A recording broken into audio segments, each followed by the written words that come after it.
बोलने से पहले हम चाहेंगे कि एक बार आप सभी लोग दोनों हाथ उठाकर जोर जोर से नारा बोलेंगे, जिससे हमारे महापुरुषों का सम्मान होगा, हमारा आपका उत्साह बढ़ेगा। हम चाहेंगे एक बार आप सब लोग दोनों हाथ उठाकर जोर से नारा बोलिए, बोलिए तथागत गौतम बुद्ध जी की करुणा हो, तथागत गौतम बुद्ध जी की करुणा हो, महात्मा ज्योतिबा फूले जी अमर रहे, माता सावित्रीबाई फूले अमर रहे, माता सावित्रीबाई फूले अमर रहे, बाबा साहब भीमराव अम्बेडकर अमर रहे, बाबा साहब भीमराव अम्बेडकर अमर रहे, जब तक सूरज चांद रहेगा बाबा तेरा नाम रहेगा, बाबा साहब का मिशन अधूरा हम सब मिलकर करेंगे पूरा। अनवर कांसीराम साहब अमर रहे, अनवर कांसीराम साहब अमर रहे, अनवर कांसीराम साहब का मिशन अधूरा हम सब मिलकर करेंगे पूरा, अनवर कांसीराम साहब का मिशन अधूरा हम सब मिलकर करेंगे पूरा। हमारे गुरु अच्छेवनाथ करोजिया जिंदाबाद, हमारे गुरु अच्छेवनाथ करोजिया जिंदाबाद, जिंदाबाद जिंदाबाद। आज माता सावित्रीबाई फूले जी के जन्मदिन के अवसर पर मंच पर सम्मानित हमारे गुरु माननीय अच्छेवनाथ कनौजिया जी,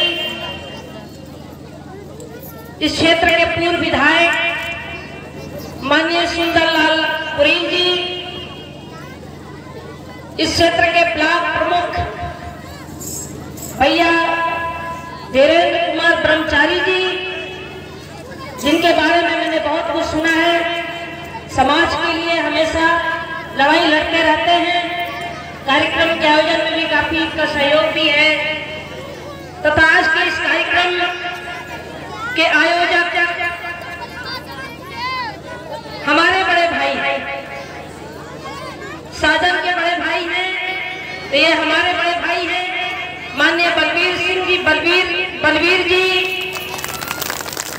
माननीय रजोली देवी जी, माननीय मुकेश साजन जी। इस कार्यक्रम में जिन भाइयों ने सहयोग किया है, ऐसे भैया जुकीलाल रावत जी, भैया मुन्नीलाल रावत जी, भैया सजीवन लाल जी, भैया उदेश जी, भैया मनेश्वर जी, भैया नरकहे जी, भैया राम सेवक जी, भैया गोविंद जी, भैया बुद्धा जी, भैया शिवराज जी, भैया उदयवीर जी, बाबा जी, मोहन जी, भैया गोविंदास जी, बाबा हीरालाल जी, माने राजेश जी, भैया गिरधारी लाल जी, भैया पूरन जी, भैया हरदेव सिंह जी और भैया मुकेश साजन के हमारे बहुजन सुरक्षा सेना के सभी पदाधिकारी इस कार्यक्रम में अपना अमूल्य समय निकाल कर यहाँ उपस्थित सभी हमारे पिता और बुजुर्गों, माताओं, बहनों, भाइयों, मैं आप सबका हार्दिक स्वागत, अभिनंदन, वंदन, आप सबको नमो बुद्धाय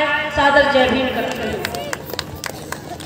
मैं बहुत आभार व्यक्त करना चाहती हूँ इस कार्यक्रम के आयोजकों का, जिन्होंने माता सावित्रीबाई फूले जी के जन्म दिवस पर क्षेत्र के सभी पिता बुजुर्ग, बहुजन समाज के लोगों को यहाँ उपस्थित करके अपने बहुजन महापुरुषों के बारे में समाज को संदेश देने का जो कार्य किया है, इसके लिए तहे दिल से मैं अपनी तरफ से, हृदय से मैं उन सबको सादर जय भीम करती हूँ। साथियों, मैं बताना चाहती हूँ कि माता सावित्रीबाई फूले जी का जन्मदिन है, माता सावित्रीबाई फूले जी का जन्मदिन है और यहाँ तमाम हमारी मातृशक्ति यहाँ इकट्ठा हुई। मातृशक्तियों को यह पता नहीं है कि माता सावित्रीबाई फूले कौन है। यहाँ पर जितनी माँ बहनें बैठी हैं, इनको पता नहीं है कि माता सावित्रीबाई फूले कौन है। मैं बताना चाहती हूँ कि माता सावित्रीबाई फूले महात्मा ज्योतिबा फूले जी की पत्नी है और 9 साल की उम्र में ही माता सावित्रीबाई फूले की शादी महात्मा ज्योतिबा फूले जी के साथ हुई। लेकिन जब महात्मा ज्योतिबा फूले जी जब शादी करके माता सावित्रीबाई फूले जी को लेकर आए, तो आप अपने घर पर माता सावित्रीबाई फूले को पढ़ाने का काम किया।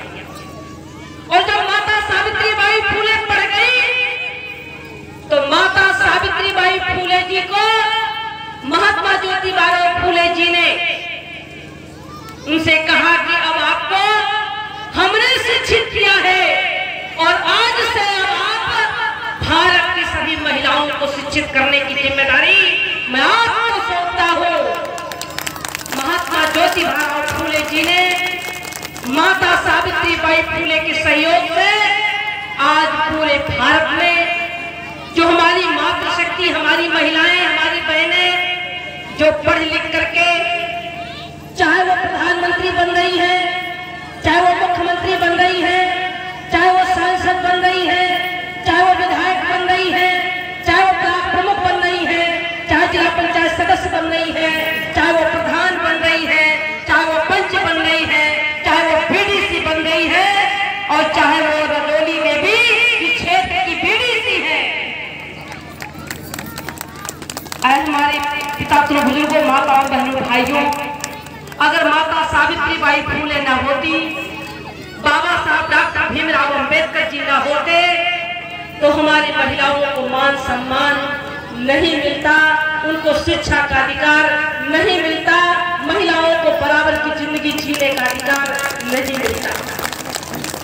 जब बाबा साहब डॉक्टर भीमराव अंबेडकर जी नहीं थे, माता सावित्रीबाई फूले नहीं थी, तब हमारी महिलाओं की दशा और दिशा क्या थी?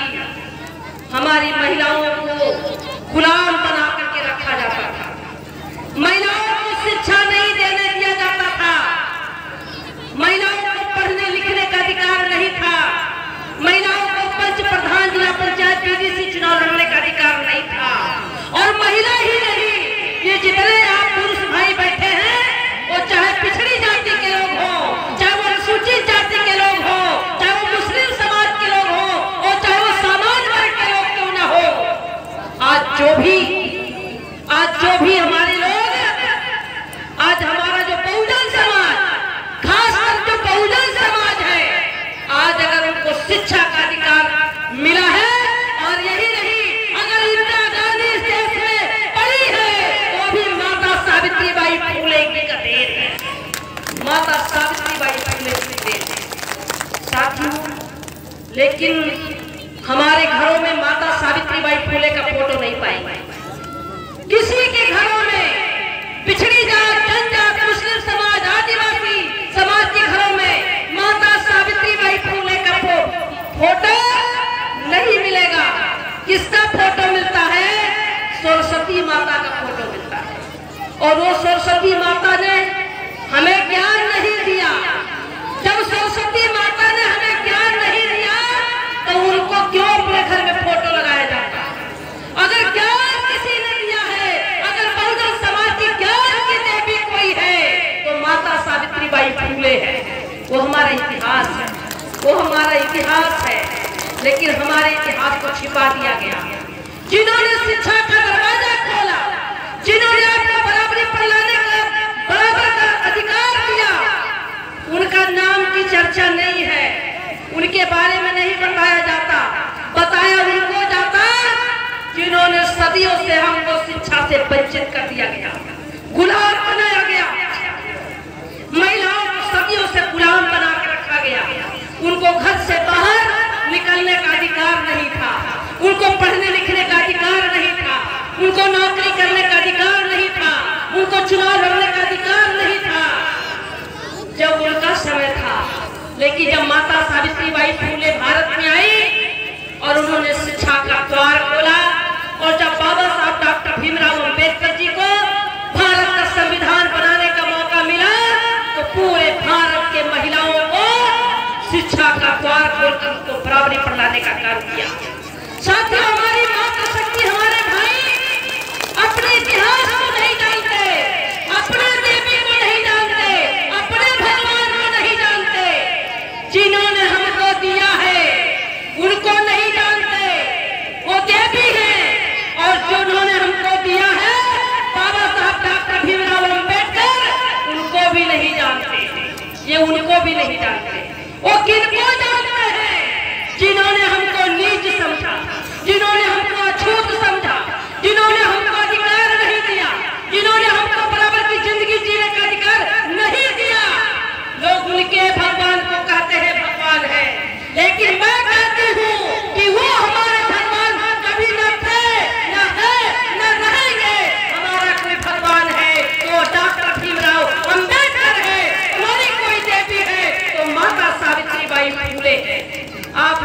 अपने घरों में माता सावित्रीबाई फूले के फोटो लगाएंगे। आप लोग अपने अपने घरों में बाबा साहब डॉक्टर भीमराव अंबेडकर जी की फोटो लगाइए।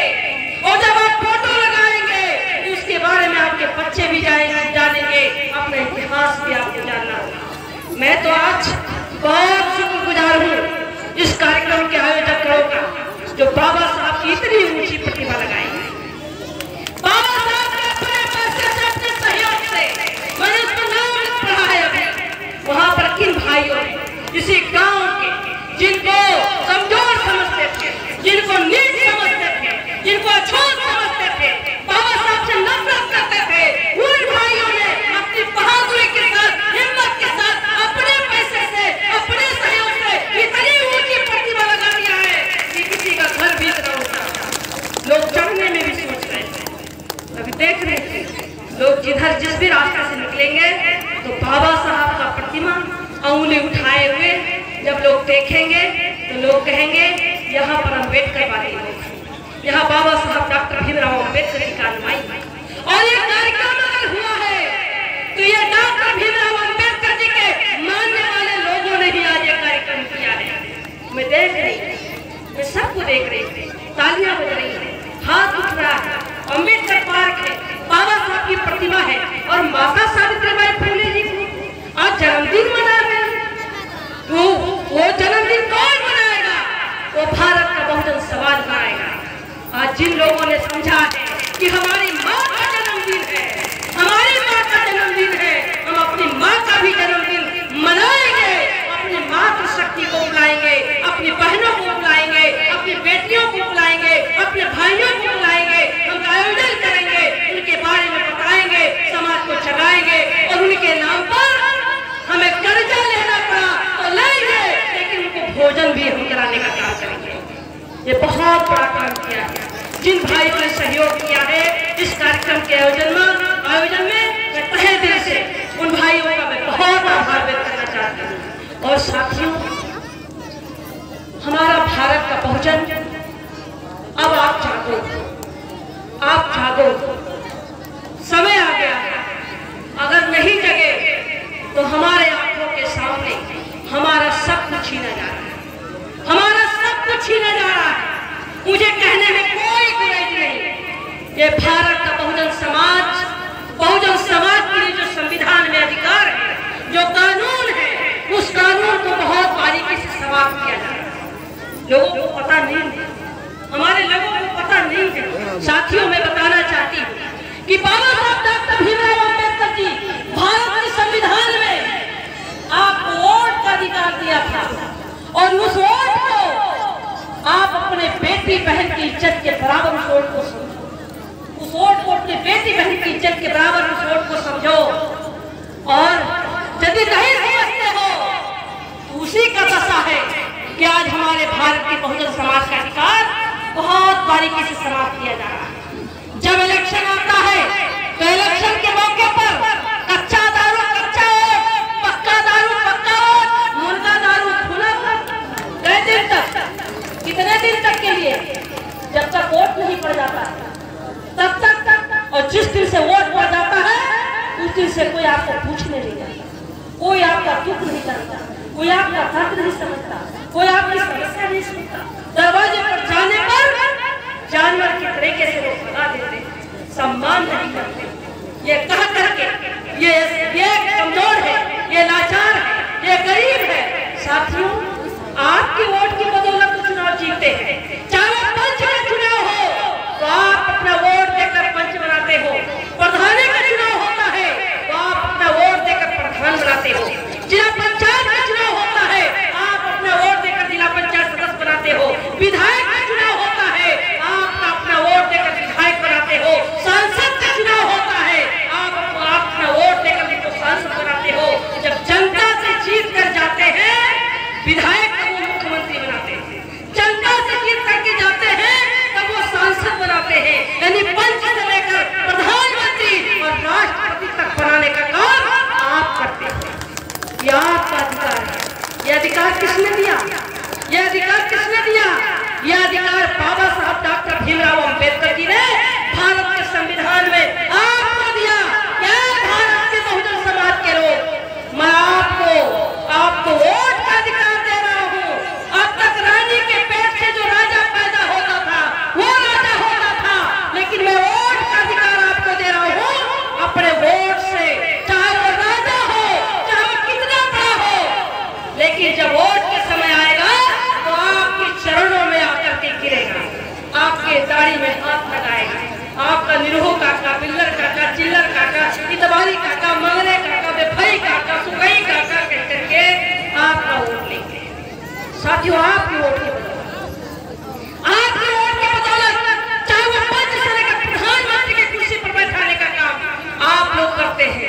लेकिन आज उस वोट को बहुत बारीकी से समाप्त करने की साजिश हो रही है, बहुत बारीकी से समाप्त करने की साजिश हो रही है। साथियों, आप लोगों को पता नहीं है, आप लोगों को जानकारी नहीं है।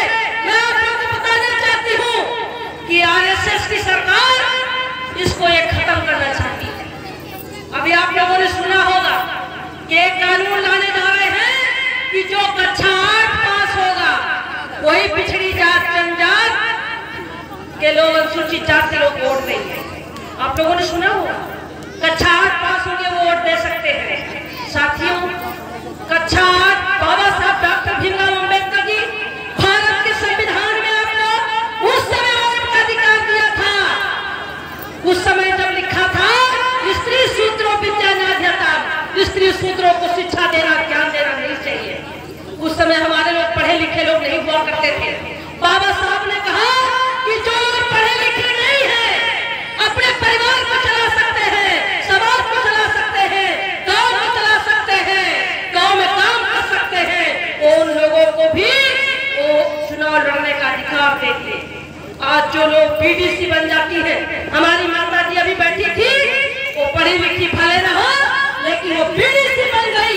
हमारी तमाम बहनें प्रधानी का चुनाव लड़ती है, पढ़ी लिखी नहीं है, इसके बावजूद प्रधानी का चुनाव लड़ने का मौका मिलता है, विधायक का चुनाव लड़ने का मौका मिलता है, सांसद का चुनाव लड़ने का मौका मिलता है।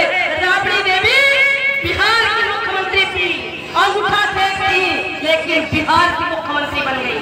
ये अगर किसी ने देन है किसी का, ये बाबा साहब डॉक्टर भीमराव अम्बेडकर जी आपको वोट के बदौलत आपको यह अधिकार दिया था। इस अधिकार को ये खत्म करने जा रहे हैं, इस अधिकार को ये खत्म करने जा रहे हैं। ये करें जो कक्षा 8 पास होगा वही चुनाव लड़ सकता है, जो कक्षा 8 पास नहीं होगा वो चुनाव नहीं लड़ सकता। ये किसके लिए रोक रहे हैं?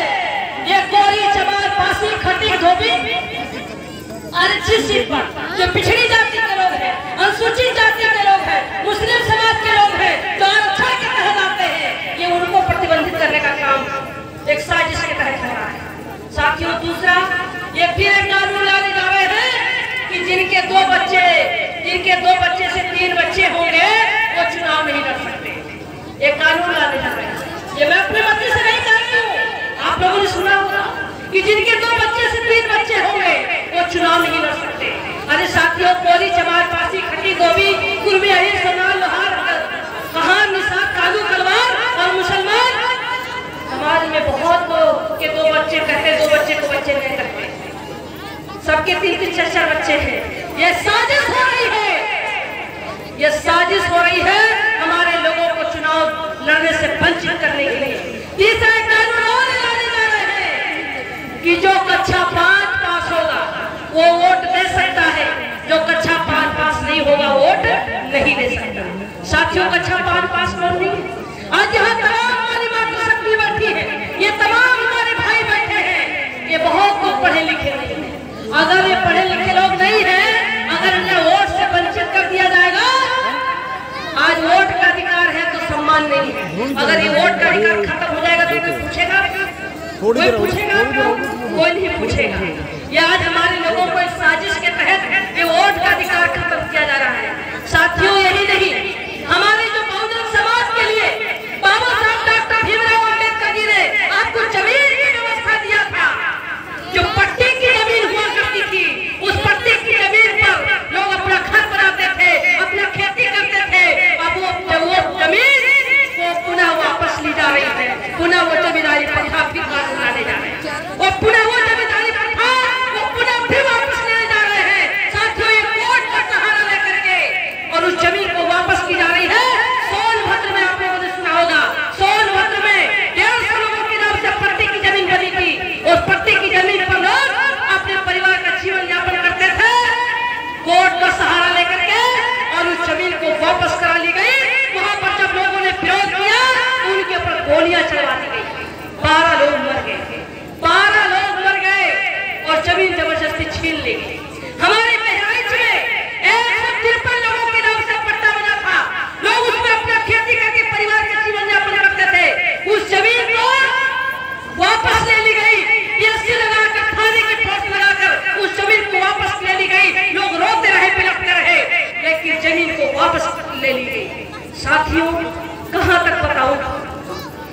लोगों ने सुना होगा कि बाबा साहब डॉक्टर भीमराव अम्बेडकर जी हमको नौकरी की व्यवस्था दिए थे, नौकरी के लिए विभाग बना करके नौकरी की व्यवस्था दिए थे।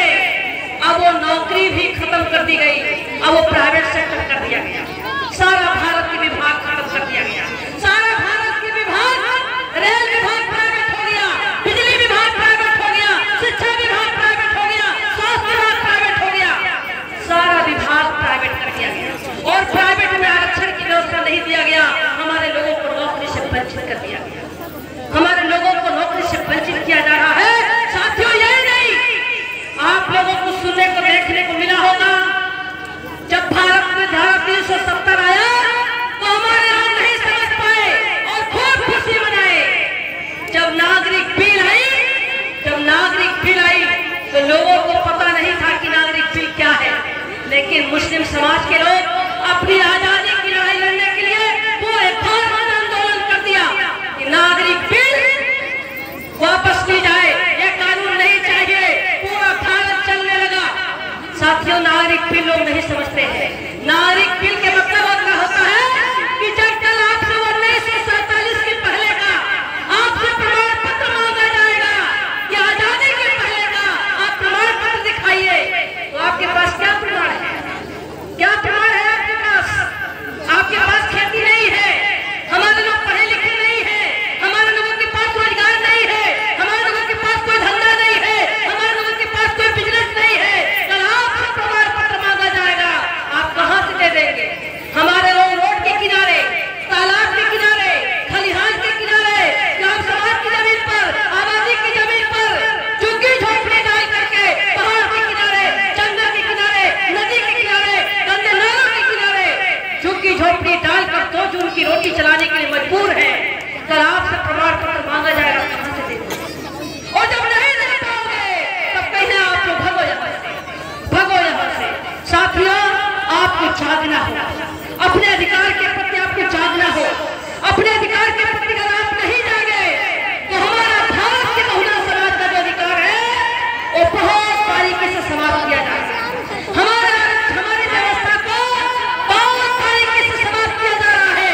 यही नहीं साथियों, आप लोगों को बैठ जाओ, आप लोग बैठ जाओ, आप सब लोग बैठ जाओ, जो भी लोग हैं आएंगे, मंच पर आएंगे, आप लोग बैठ जाओ। मैं आप लोग से बता रही थी साथियों, हमारा अभी आप लोगों ने देखा होगा, अभी आप लोगों ने सुना होगा, बहुत बारीकी से हमारे अधिकारों को खत्म किया जा रहा है।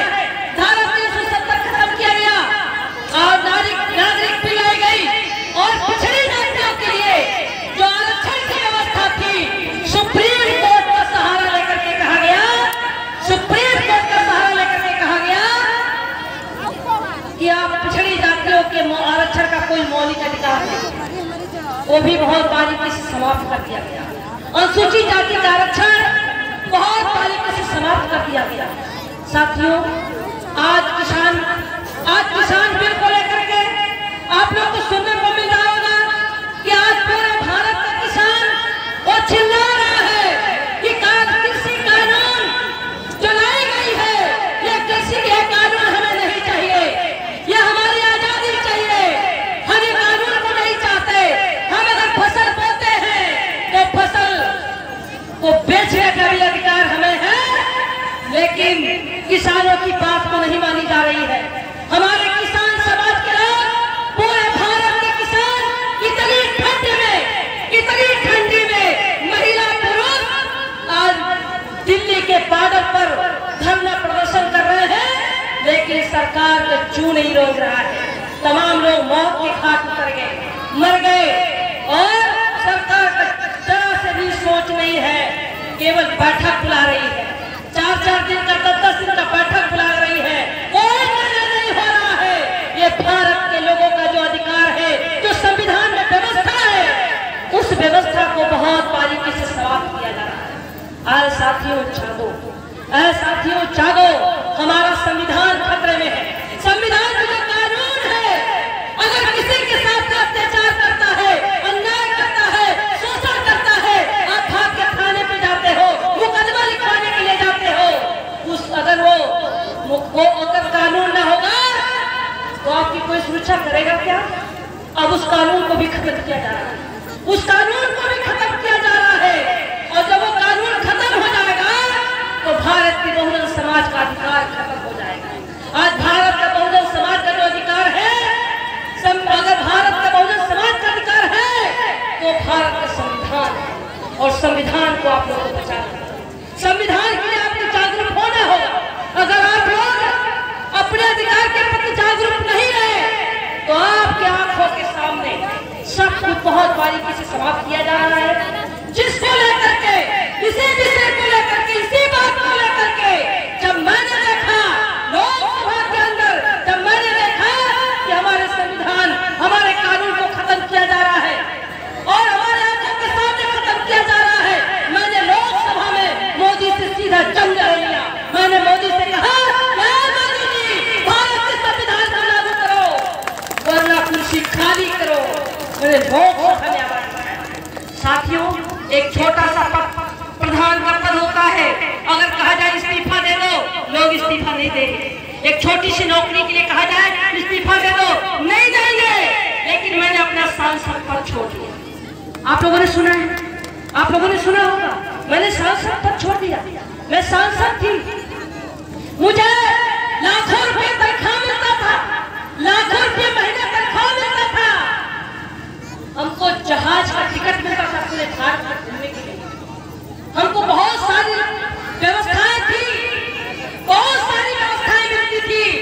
लेकिन भारत के बहुजन समाज के लिए और भारत के संविधान को बचाने के लिए, बहुजन की आजादी को बचाने के लिए मैंने लोकसभा में कहा, मुझे नहीं चाहिए, हमको भारत का संविधान चाहिए, हमको भारत के बहुजन की आजादी चाहिए, हम भारत के बहुजन समाज का अधिकार नहीं छीनने देंगे और संविधान को लागू करो वरना कुर्सी खाली करो। मैं लोग बीजेपी की में रह करके, मैं बीजेपी में रहकर, सरकार में रह करके, मैंने सरकार में रह करके मोदी को ललकार देकर कहा दिया, भारत के बहुजन समाज ये तुम्हारे मन पर नहीं है, ये भारत के संविधान के ऊपर है। ये संविधान तुमने नहीं बनाया, ये संविधान बाबा साहब डॉक्टर भीमराव अम्बेडकर जी ने बनाया, ये हमारे महापुरुषों ने बनाया। और हमारे ही रहते अगर संविधान के साथ अगर छेड़छाड़ करोगे तो मैं बर्दाश्त नहीं करूंगी। मैं लोकसभा से इस्तीफा दे दिया। बीजेपी जैसे पार्टी को मैंने लात मार करके भारत के बहुजन समाज को मैंने जगाने का दिया। साथियों, आपके पूरे भारत के बहुजन समाज के लिए, ऐसे समाज के लोग जाते। साथियों, मैं 3 बार जिला पंचायत सदस्य रही, मैं 3 बार जिला पंचायत सदस्य रही, मैं विधायक भी रही, मैं सांसद भी रही। लगातार 25 साल तक मैं पदों पर रही, मैं लगातार 25 साल तक पदों पर रही। साथियों, भारत के बहुजन समाज को जगाने के लिए हमने सांसद पद भी छोड़ा है, मैंने बीजेपी जैसे पार्टी को लात मारा है और अपना घर भी मैंने छोड़ दिया। साथियों, मैंने अपना घर भी, परिवार भी छोड़ दिया, मैंने संन्यास भी धारण कर दिया। मैं आप मेरे शरीर पर जो आप कपड़ा देख रहे हैं, ये गौतम बुद्ध जी का कपड़ा है, ये सन्यासियों का कपड़ा है। मैंने अपने भारत के बहुजन समाज के लिए अपना घर छोड़कर, अपना परिवार छोड़कर, अपना पद, सांसद पद छोड़कर, हमने सब कुछ भारत के बहुजन समाज को बचाने के लिए, आपको जगाने के लिए मैं निकली हूँ। क्या आप लोग से मैं अनुरोध करना चाहती हूँ कि भारत के बहुजन समाज को बचाने के लिए, संविधान को बचाने के लिए ये लड़ाई लड़ी जाए कि छोड़ दिया? ये लड़ाई लड़ी जाए। अगर लड़ाई लड़ी जाए तो एक बार हाथ उठाइए, एक बार सभी लोग हाथ उठाइए। ये लड़ाई लड़ी जाए, इसके लिए मैं बहुत आप सबका आभारी हूँ। साथियों, मेरे लिए ना सही, मेरे लिए ना सही, आप अपनी आजादी के लिए लड़ाई लड़ें, आप संविधान की लड़ाई लड़ें, अपने अधिकार की लड़ाई लड़ें, आरक्षण की लड़ाई लड़ें, अपनी आजादी की लड़ाई लड़ें, अपनी सुरक्षा की लड़ाई लड़ो। वरना ये कहते हैं राम राज्य लाएंगे, ये कहते हैं राम राज्य लाएंगे, वो राजा होंगे, हम प्रजा होंगे। मैं कहती हूँ मुझे राम राज्य नहीं चाहिए, हमें अम्बेडकर राज चाहिए, हमें भारत का संविधान चाहिए, हमें अम्बेडकर राज चाहिए। हम अम्बेडकर राज में हम सुरक्षित हैं, अम्बेडकर राज में हमको चुनाव लड़ने का मौका मिलता है, अम्बेडकर राज में हमारे लोगों को नौकरी करने का अधिकार है, अम्बेडकर राज में ये बाबूजी को चुनाव लड़ने का अधिकार मिला, विधायक बनने का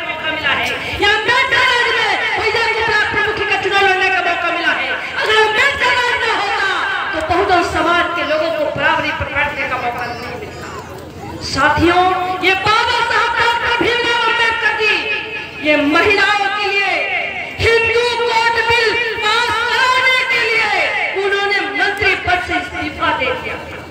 ये महिलाओं के लिए, भारत के बहुजन समाज के लिए उन्होंने अपने परिवार को परिवार नहीं समझा, अपने घर को घर नहीं समझा, उन्होंने सब कुछ अपना न्यौछावर कर दिया। बाबा साहब डॉक्टर भीमराव अम्बेडकर जी जब तक वो जिंदा थे लगातार भारत के बहुजन समाज के हित के लिए, उनके सुख के लिए अपने को चैन नहीं किया, अपने को उनको चैन नहीं मिली और भारत के बहुजन समाज के लिए वो लगातार संघर्ष करते रहे। बाबा साहब के न रहने के बाद मानवर कांसीराम साहब आए। मानवर कांसीराम साहब जब तक वो जिंदा रहे तब तक उन्होंने तय किया कि भारत के बहुजन समाज के लिए, भारत के बहुजन समाज के लिए उन्होंने अपनी नौकरी छोड़ दिया। मानवर कांसीराम साहब ने अपने घर नहीं गए, मानवर कांसीराम साहब ने अपना सब कुछ न्यौछावर करके पूरे भारत के लोगों को बहुजन समाज बना करके सबको अपने अधिकार की लड़ाई लड़ी। उन्होंने कहा कि जितनी जिसकी संख्या भारी उतनी उसकी भागीदारी, और हमारा राज तुम्हारा नहीं चलेगा, नहीं चलेगा। 10 पर 90 पर 10 का राज नहीं चलेगा। वोट हमारा है, वोट हमारा है। हम 97 हैं, हम 97 हैं, वो 3 है, हम 97 हैं। 97 पर वो 3 भारी है। साथियों, आपको जागना होगा, आप लोग जागो। ऐ भारत के बहुजन समाज के लिए, अपनी हिफाजत के लिए, अपने संविधान के लिए, अपने हक के लिए आपको जागना होगा। आप लोग जागो, वरना हमारी युवा पीढ़ी के साथ क्या होगा। आज हमारे समाज के साथ क्या हो रहा है? हमारे लोग भूख से परेशान हैं, लोगों के पास नौकरी नहीं है, लोगों के पास रोजगार नहीं है। लोग अपना जीवन कैसे बिता रहे हैं? किसी टाइम दाल चावल खा के, किसी टाइम चटनी रोटी खा के, किसी टाइम खिचड़ी खा करके, किसी दूसरे की मजदूरी करके, दूसरे के खेती में आधा बटैया करके अपने परिवार को चला रहे हैं। जिस दिन आज तो ये दशा है जब संविधान है, और जब संविधान का कानून खत्म हो जाएगा ये तो हमारा सब कुछ छिन जाएगा। हमारे लोग गुलाम हो जाएंगे, गुलामों के गुलाम हो जाएंगे। इसलिए साथियों, मेरे लिए ना सही, आप अपने परिवार जिनको आपने पैदा किया है, तैयार किया है, इनके लिए आपको लड़ना होगा। अपने हक के लिए हमको संविधान में व्यवस्था है, संविधान में बराबरी का अधिकार है। हम संविधान की लड़ेंगे तो हम सब आजाद रहेंगे। अगर ये संविधान खत्म करेंगे तो हमारे बहुजन समाज के लोग गुलाम हो जाएंगे। इसलिए गुलामी से बचने के लिए ये लड़ाई लड़ी जाए। क्या ये लड़ाई लड़ी जाए? ये लड़ाई लड़ी जाए। अगर लड़ाई लड़ना है तो अकेले चना फाड़ तो नहीं फोड़ता, आप सबको लड़ना होगा। यह हम सबकी जिम्मेदारी है, यह हम सबकी जिम्मेदारी है। हम सभी लोगों को लड़ना होगा, हम सभी लोगों को समाज को जगाना होगा, हमारे समाज के लोगों को जगाना होगा। भारत में सबसे ज्यादा वोट हमारे बहुजन समाज के लोग हैं। भारत में सबसे ज्यादा गरीब, कमजोर, लाचार, बेसहारा, बेरोजगार लोग हमारे लोग हैं। साथियों, लॉकडाउन हुआ, लॉकडाउन में गरीबों की दशा आप लोगों ने देखा होगा। लोग अपना घर छोड़कर, अपना परिवार छोड़कर दिल्ली में, लखनऊ में, बनारस में, गुजरात में, बिहार में, पंजाब में, पूरे देश में अपना दिन कैसे गुजार रहे हैं। इस लॉकडाउन में लोगों ने पैदल यात्रा करा, कहाँ कर्नाटक, पंजाब, बिहार, गुजरात में लोगों ने पैदल चल डाला। साथियों, जागो, हमारे आंखों के सामने ये सब कुछ छीनने की साजिश ये आरएसएस की सरकार कर रही है। साथियों, जागो। इसलिए मैं ज्यादा समय न लेते हुए, हमारे और वक्तागण हैं, आप सबको उनको भी